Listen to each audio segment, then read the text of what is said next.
En las sesiones técnicas escolares también se habla cada vez que hay de la evaluación. Pero ¿cómo hacerla? ¿Qué elementos debieran estar presentes? ¿Cuáles son las evidencias que van a sustentar nuestra evaluación formativa, por ejemplo? Es un punto muy complejo y está siempre en constante construcción y reconstrucción. Y cada bloque, creo, nos preguntamos, ¿cómo podría yo mejorar? Bueno, pues hay evaluaciones cualitativas de los alumnos, pero ¿qué hacer? ¿Cómo aplicarlo en la práctica? ¿No? Lo sabemos, pero es difícil. Reflejan una visión, las evaluaciones que hacemos, aunque no queramos, reduccionista metodológicamente.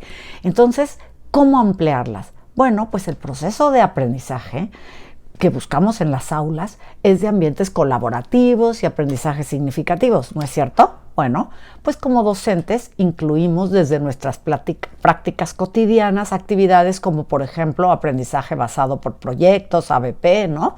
También hay docentes que han incluido el trabajo por instrucción entre pares, que es buenísimo, como parte de las actividades en sus aulas. Pero, ¿cómo evaluar estas interrelaciones? Bueno, no hay duda, el reto docente es grande. Además, queremos que los alumnos se cuestionen, que reflexionen, que infieran, que observan fenómenos, que describan de forma clara las situaciones, sus propuestas y que además esto lo hagan tanto verbalmente como por escrito. Bueno, y que se planteen hipótesis, que infieran y que analicen desde diferentes perspectivas. Oh my God, suena terrible. La evaluación formativa se sustenta en recolectar evidencias de las ejecuciones de los productos de los alumnos y los maestros. Con esto hacen inferencias de cómo cada alumno logró o no logró algo o en qué medida lo logró. También es muy importante dentro de este proceso las autoevaluaciones y autorreflexiones de los alumnos para que ellos vean su propia ejecución, cómo la consideran y detecten en dónde se detuvieron o tuvieron problema. Bueno, pues es un gran reto docente esto, ¿no? Hay que estar registrando constantemente, dando la clase, viendo las intervenciones de los alumnos, reconocer cuando hacen ideas productivas, seleccionar estrategias y hacer interpretaciones adecuadas sobre el pensamiento de los alumnos y sobre el uso de las estrategias efectivas.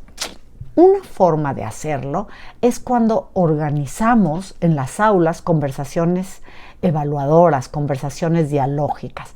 Estos diálogos tratan de hacer explícito el pensamiento de los estudiantes y aprovechar las respuestas que ellos nos den para replantearnos como docentes futuros objetivos, los que siguen, etc.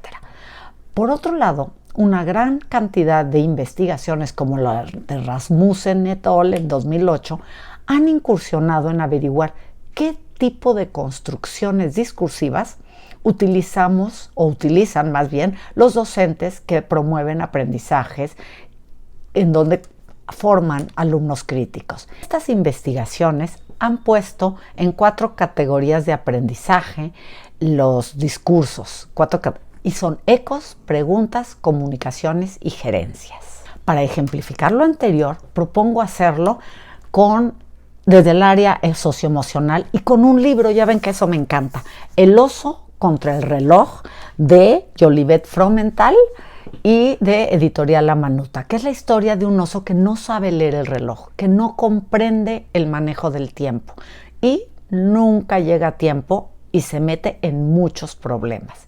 Pero ¿cómo salir de ellos? Su papá le enseña el manejo del tiempo. ¿Y ahora qué pasa? ¿Cómo resuelve el oso niño esta situación? Pues agotadoso. Y van a un doctor para que se los diagnostique. ¿Y qué creen que dice? Que tiene que reposar, que se ha pasado de actividades. Primero se pasaba de que se le iba el mundo así y luego de actividades. Bueno, vamos a ver los elementos discursivos como si este fuera un niño que nos hubiera contado algo. Repetir. Es cuando se refiere a lo que a que el maestro repite unas palabras y utiliza las mismas palabras que dijo el alumno. Y entonces, por ejemplo, una intervención del maestro podría ser: todas las mañanas son iguales. Parafrasear, por ejemplo, es cuando utilizas una parte de una cosa y otra parte de otra cosa. Por ejemplo, todas las mañanas eran iguales hasta que entendieron el manejo del tiempo y entonces se volvieron campeones. Expandir: cuando cada uno entiende algo, pareciera mágico y comprende uno cosas que inclusive pensaba que no estaban relacionadas entre sí. No solo entendieron las matemáticas, le dice, pero ahora rendían al quíntuple. Y finalmente la cuarta es reportar la anécdota de un niño. Y entonces podemos decir: el niño y su oso no podían manejar el tiempo bien y después de entender el manejo del tiempo pudieron manejarlo bien y acabaron agotadosos. Tenemos otro elemento discursivo que son las preguntas. Y preguntas detonadora que promueven el pensamiento crítico, por ejemplo, evaluar. ¿Cómo se sienten los personajes antes y después? ¿Cómo lo sabes? La intención es responder a como la respuesta de los alumnos, pero sustenten lo que digan, ¿ok? Clarificar. No entendí muy bien por qué fueron a ver al doctor. ¿Qué significará agotadoso? Explicar, por ejemplo, ¿me podrías decir más detalladamente qué crees que le pasó al oso? ¿Crees que el médico fue claro en lo que le dijo? Y justificar. Cuando nos cuentas que el oso no sabía sumar y restar, ¿cuál crees que era la razón? Luego, la tercera es comunicaciones, y en esas se incluyen iniciar, facilitar, responder y resumir. La escucha activa es indispensable para que pueda haber una comunicación efectiva. Comunicación implica que el emisor y el receptor entiendan el mensaje de la misma manera. Y en las intervenciones siempre hay un ambiente, y en este ambiente hay ruido que puede interferir en cómo entendemos. Pero no en sentido literal, es tomar en cuenta los aspectos que nos distraen o que afectan la comunicación. Y finalmente, la de gerencias es organizar, motivar, dirigir y monitorear.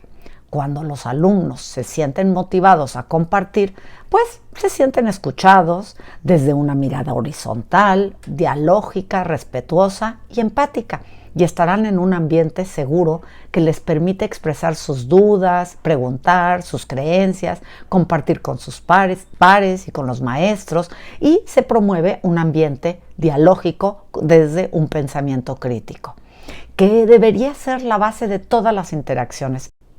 Este tipo de diálogos promueven reflexiones y alejan al ambiente de monólogos de los docentes.